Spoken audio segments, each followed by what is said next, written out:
Hello friends, ये CB का economic syllabus और लास्ट वीडियो में हमने बैलेंस ऑफ पेमेंट्स कवर किया था। इस वीडियो में हम आगे के टॉपिक्स पढ़ेंगे।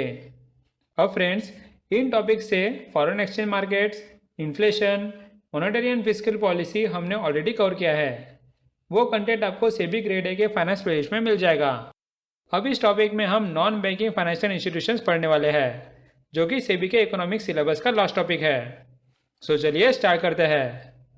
अब फ्रेंड्स, यहाँ नॉन बैंकिंग फाइनेंशियल इंस्टीट्यूशंस को हम नॉन बैंकिंग फाइनेंशियल कंपनीज भी बोल सकते हैं। दोनों का मीनिंग सेम होता है। नाम से आपको समझ रहा है कि ये कंपनीज फाइनेंशियल सर्विसेज प्रोवाइड करती है, लेकिन बैंक्स नहीं होती। इसे बैंक्स इसलिए नहीं बोला जाता क्योंकि ये पब्लिक से डिपॉजिट नहीं लेती। अगर ये कंपनीज डिपॉजिट नहीं लेती है तो उनके कस्टमर्स को DIC-GC से इंश्योरेंस नहीं मिलेगा, राइट। और लास्ट, ये कंपनीज बैंक जैसे खुद का पेमेंट सिस्टम्स नहीं निकाल सकती, लेकिन ये कंपनीज फाइनेंशियल सर्विसेज दे सकती है। जैसे कि ये पब्लिक को लोन प्रोवाइड कर सकती है या लोगों को रिटायरमेंट के स्कीम्स बेच सकती है। उसके बाद वो बिजनेसेस को शेयर मार्केट में लिस्टिंग करने को मदद कर सकती है। फिर वो कंपनीज को मर्जर के प्रोसेस में हेल्प कर सकती है। उसके बाद वो इंश्योरेंस बेच सकती है या फिर वो लीजिंग का बिजनेस कर सकती है। ऐसे कई काम होते हैं जो वो कर सकती है। यहाँ NBFC को दो रूल फॉलो करने पड़ते हैं। एक तो उसे कंपनी एक्ट 2013 के अंडर रजिस्टर करना पड़ता है, और यह कंपनी स्टार्ट करने के लिए उसके पास 2 करोड़ का नेट ओन फंड होना चाहिए। सो क्लियर है NBFC का concept. So let's see what it says. Non-banking financial companies or NBFCs are financial institutions registered under the Companies Act 1956, which is now 2013, that provide banking services but do not hold a banking license. These institutions are not allowed to take deposit from the public. NBFC do offer all sort of banking services such as loans and credit facilities, retirement planning, money markets, underwriting and merger activities. They are engaged in the business of loans and advances, acquisition of shares, stock, bonds, debentures, securities issued by government or local authority, or other marketable securities of a like nature, leasing, hire purchase, insurance businesses, then sheet business, but here does not include any institution whose principal business is that of agricultural activity, industrial activity, purchase or sale of any goods other than securities, or provide any services and sale, purchase, construction of immovable property.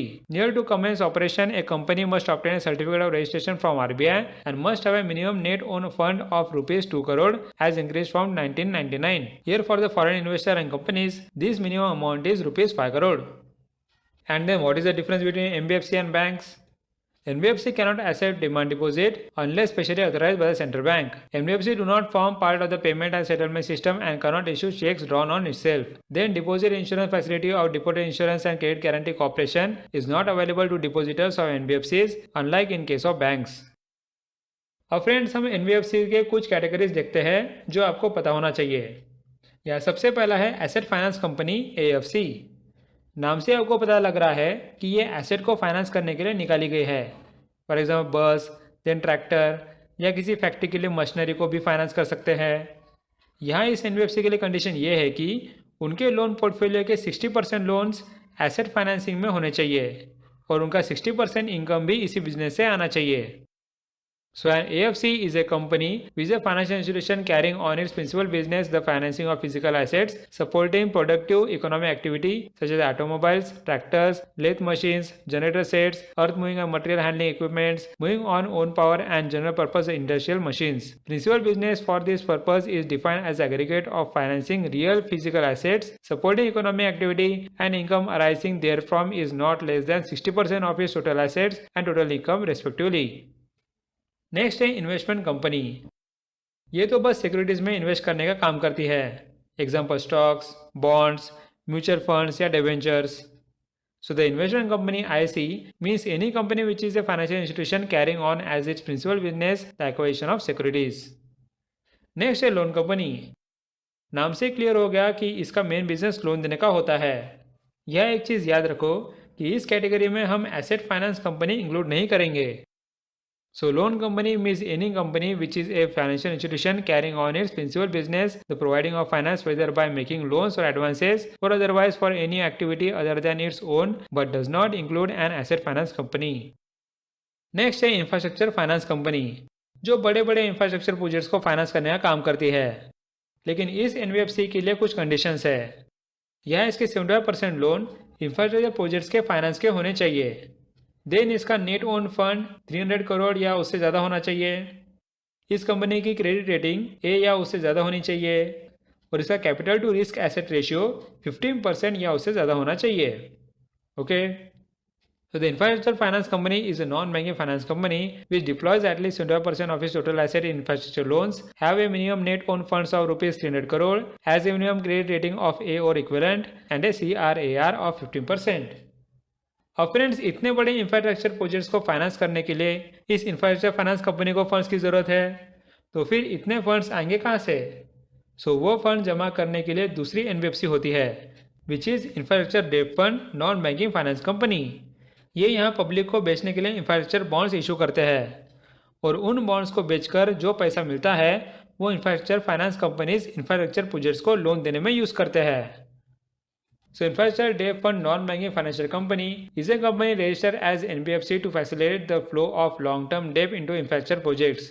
IDF NBFC raise resources through the issue of rupee or dollar-denominated bonds of minimum 5-year maturity. Only infrastructure finance companies can sponsor IDF NBFCs.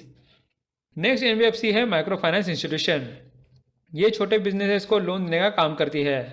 ये NBFC India के लिए बहुत important है। उसका reason ये है कि गांव या छोटे शहरों के बिजनेसेस इन्हीं एनबीएफसी पे डिपेंड रहते हैं। यहाँ इस एनबीएफसी की एक कंडीशन है कि इसका लोन पोर्टफोलियो का 85% माइक्रो फाइनेंस में होना चाहिए।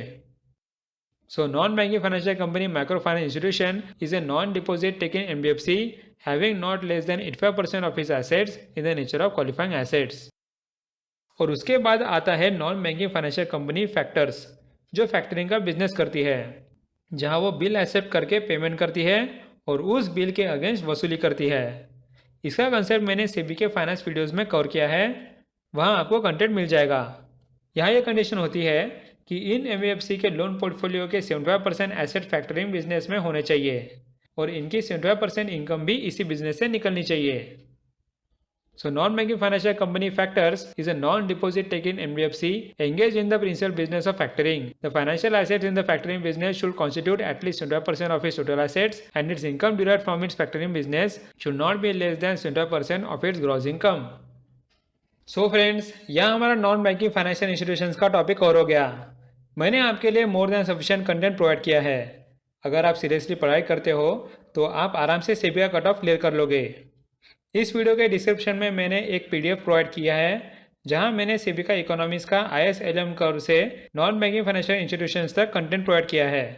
ये पीडीएफ मैंने अफेयरमैन ऑफिशियल के टेलीग्राम चैनल पर भी प्रोवाइड किया है, वहाँ से भी आप एक्सेस कर सकते हो। So friends, thanks for watching the videos and all the best for the exam.